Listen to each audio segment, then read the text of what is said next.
Bom, pessoal, vamos começar aqui o cadastro de uma obra dentro do sistema a partir do zero, né?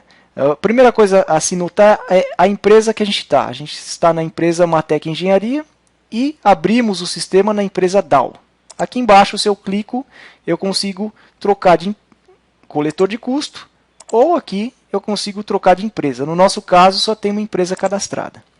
O primeiro passo aqui para a gente cadastrar a nossa obra é entrar na tela de coletor de custo. Então, principal, coletor de custo, coletor de custos. Todas as telas do sistema, elas têm a mesma filosofia. Aqui embaixo eu tenho o grid que tem todas as obras, no caso dessa tela, e aqui em cima, conforme eu vou clicando, vão aparecendo os detalhes da obra selecionada. Então, vou limpar a tela aqui e cadastrar um novo. Vamos começar a cadastrar. Vamos chamar a nossa obra de X-001. Vamos colocar mais um aqui para manter o padrão. 001 vai ser a obra Shopping Modelo. Aí eu tenho uma série de campos aqui para cadastrar. A CEI da empresa, a CEI do coletor de custo, a empresa do coletor de custo, o tipo. Veja que aqui eu posso cadastrar centro de custo também, ordem interna, assistência técnica. O contrato, o tipo de contrato, vou colocar como administração. Está em andamento. A categoria é uma obra. Essa categoria é a mesma categoria que a gente usa para fazer essa divisão aqui da tela inicial. Tá? As categorias aqui. Eu abri o campinho das obras aqui, ó. Aqui ficou a aba de coletor de custo que eu estava cadastrando. Então, todas as telas do sistema vão ficando em abas abertas aqui. Aí eu tenho a divisão. Eu cadastrei uma divisão chamada Shopping Modelo. Para que serve a divisão? Imagina que eu tenho a obra do Shopping Modelo, o centro de custo do Shopping Modelo, eu tenho onde tem lá os PJs do Shopping Modelo. Se uma hora eu quiser saber todas as informações referentes àquele projeto, Shopping Modelo, eu coloco todos esses coletores na mesma divisão, e aí eu consigo filtrar pela divisão. E aí vem, por exemplo, todos os pedidos daquela divisão, todas as notas, todos os pagamentos, etc. Eu tenho dois campos aqui para cadastrar o gerente e diretor da obra. Nesse caso aqui, no nosso exemplo, eu vou me cadastrar como gerente e diretor da obra, para poder mostrar como funcionam os e-mails, etc. Eu tenho um campo aqui para gerenciadora. Se eu quisesse gerar relatórios onde vai o nome da gerenciadora, a empresa gerenciadora, eu cadastro isso daqui e eles vão sair nos campos lá dos relatórios. Aqui eu tenho os três endereços, de entrega, cobrança e faturamento. Vou cadastrar o de entrega, 04063 00. Calma aí. Clico em editar. 04063 000. Pesquiso o endereço. Vamos cadastrar o endereço da Matec aqui como um exemplo. Tá? Então, cadastrei o endereço da Matec. O endereço de cobrança, ele pergunta se eu quero usar o mesmo endereço. O endereço de faturamento, ele também pergunta se eu quero usar o mesmo endereço. Eu vou deixar tudo igual. Tá? Aí eu tenho outras abas aqui. Eu posso ter um logo para esse coletor de custo. Eu posso ter os clientes desse coletor de custos, né? Um dos clientes aqui, vamos cadastrar dois clientes. Vamos cadastrar a própria Matec e vamos cadastrar aqui como se fosse, só para a gente fazer a nossa simulação. Vamos pegar qualquer um. Vamos pegar um que tem um nome fácil aqui. Vamos pegar esse Alceu de Campos aqui, ó. Não tem nada a ver esse cliente com a obra, mas para a nossa simulação. Tá? Aí os contatos, eu posso cadastrar uma série de contatos aqui para o coletor de custo, mas aqui é a parte mais importante. As aprovações. Quem vão ser as pessoas responsáveis por quais as aprovações nesse projeto? Então, quem que é o entrei em aprovações, requisição. Para a parte de requisição, quem que é o gerente de contrato? Eu vou me cadastrar aqui em todas para a gente poder fazer o processo completo. Quem que é o gerente de custos? Também vou me cadastrar. Aqui funciona o seguinte, da seguinte maneira. Se o gerente de custos for o mesmo que o gerente de contrato, o sistema só vai pedir uma aprovação. Se não, ele vai pedir as duas aprovações na parte de requisição. Tá? Eu posso também colocar uma alçada para o gerente de contrato. Se eu colocasse aqui que até R$1.000 ele tem limite de aprovação, se ele aprovar a requisição, o gerente de custos não precisa entrar na jogada. Aqui eu tenho dois campos que são os backups dessa pessoa. Imagina que essa pessoa vai sair de férias. Então, se esta pessoa que estiver marcada aqui, também pode entrar na tela e aprovar as requisições desta obra, se essa pessoa não puder. Então, eu tenho dois campos de backup, não vou preenchê-los agora. E eu tenho ainda uma lista de e-mails. O que é a lista de e-mails? Imagina que eu tenho uma série de pessoas que precisem estar envolvidas nesse processo, mas só a título de informação. Elas querem receber o e-mail para saber o que está acontecendo. Eu poderia colocar uma lista de e-mails separadas por ponto e vírgula aqui.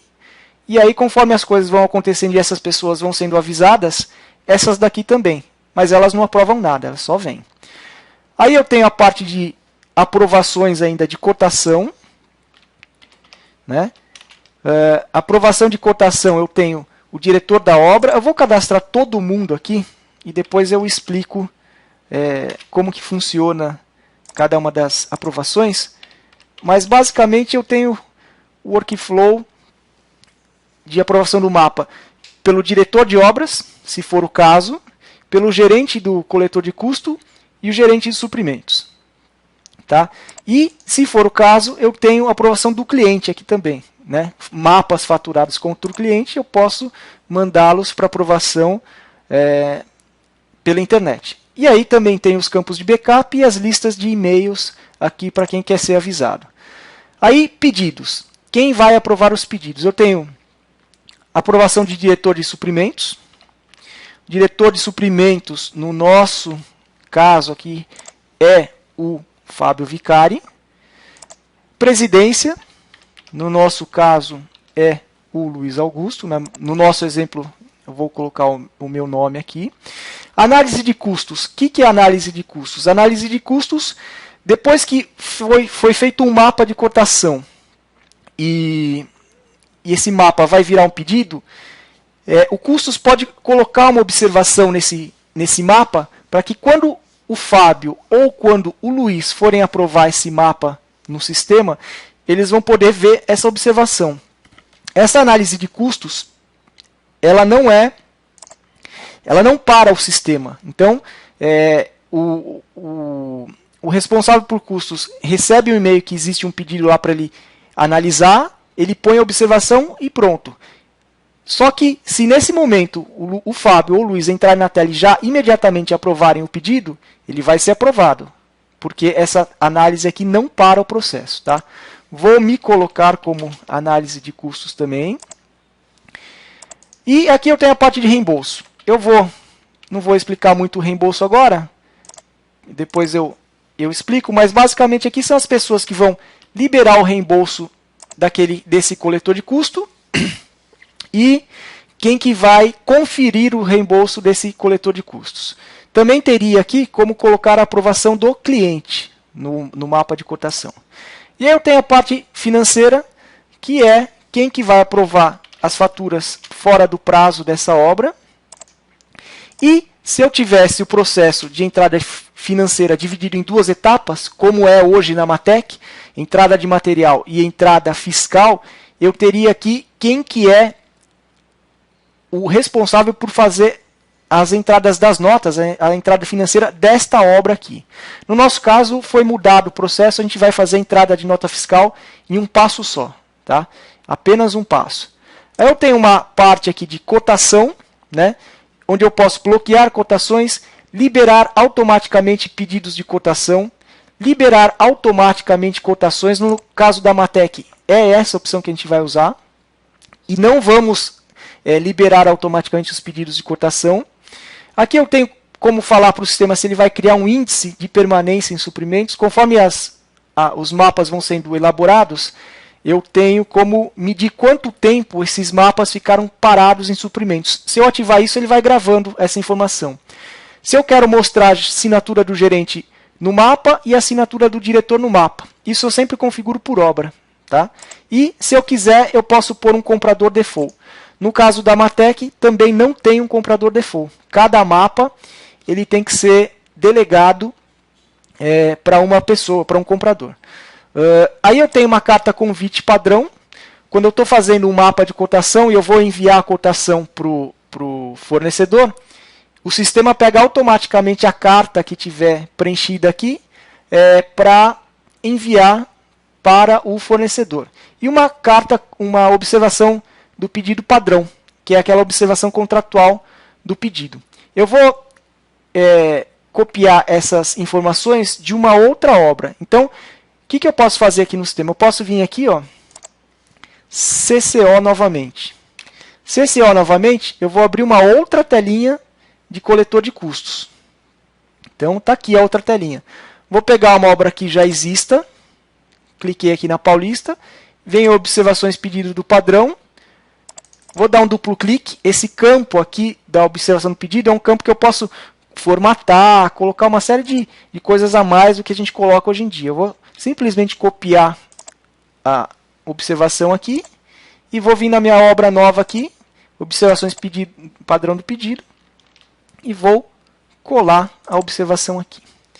Aí eu tenho um memo, que é um campo de observações para aquela obra, e geral. Geral tem uma série de parâmetros. Quanto tempo que eu preciso para lançar uma nota faturada contra a empresa, tempo de antecedência, né, faturada contra o cliente. E aí tem uma série de outras coisas aqui, que eu não vou entrar no detalhe, mas são informações importantes para deixar a obra configurada direitinho. Isso aqui é uma informação bem importante. Ó. Essa daqui, particularmente, eu acho que a gente precisa parar para ver, que é o seguinte. Imagina que eu tenho uma obra, que é uma situação muito comum, que tem a gerenciadora dentro da obra, e ela quer ver os relatórios, a WBS, no código dela, e não no nosso. O dela pode até ser igual ao nosso, mas não necessariamente. Então, eu colocando isso daqui, em todas as telas do sistema e todos os relatórios, os códigos do cliente vão ser exibidos. Vão ser exibidos no pedido, na requisição, no mapa, na tela da WBS, etc. E aqui tem outras informações importantes. Por exemplo, se eu marcar aqui, ó, usar conta da empresa para pagar faturas do cliente, eu posso ter uma nota faturada contra o cliente e paga pela Matec. Eu preciso habilitar isso aqui na obra, senão ele não vai deixar. E aí, outras informações aqui que são importantes. Essa daqui depois a gente volta mais para frente. Essa aqui é importante pelo seguinte: atividade para imposto receita. O que é esse campo aqui? Eu tenho a minha WBS e eu tenho agora, nesse sistema novo, no MT+, como controlar a receita. Só que a receita é o seguinte: eu vou fazer um pedido de receita, onde eu vou ter receita e também vou ter despesa nesse pedido, porque o pedido de receita ele vai ter os impostos devidos.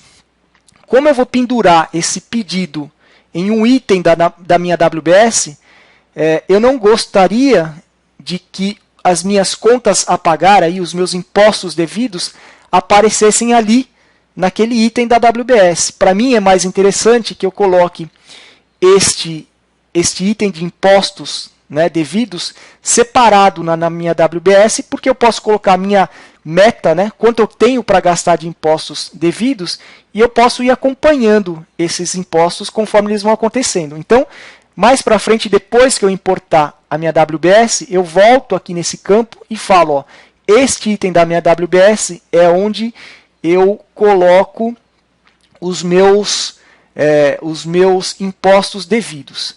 Tá? Aí eu tenho uma abazinha de indicadores aqui, indicador de permanência em suprimentos, indicador de regularização de pedidos, indicador de custo de obra. Conforme eu marco isso aqui, ele vai automaticamente calculando alguns indicadores, mas isso eu mostro depois. Vamos encerrar esse vídeo aqui como sendo a primeira fase de cadastro do meu coletor de custo. Vou salvar o coletor de custo e aí eu vou ter aqui o meu coletor de custos Shopping Modelo, deve estar aqui, Shopping Modelo. Vamos filtrá-lo aqui. Aqui, esta caixinha de texto aqui, ó, ela filtra por todos os campos da tela. Só que ela tem uma particularidade. Se eu for filtrar por mais de uma palavra, eu tenho que colocar o que eu estou filtrando entre aspas duplas. Senão ele vai filtrar pela palavra shopping e pela palavra modelo, tá? Eu quero, na verdade, shopping modelo, e não shopping e modelo. Está aqui a nossa nova obra cadastrada e pronta para a gente colocar o nosso projeto dentro dela. Eu vou parar esse vídeo por aqui e a gente continua no próximo vídeo importando o projeto.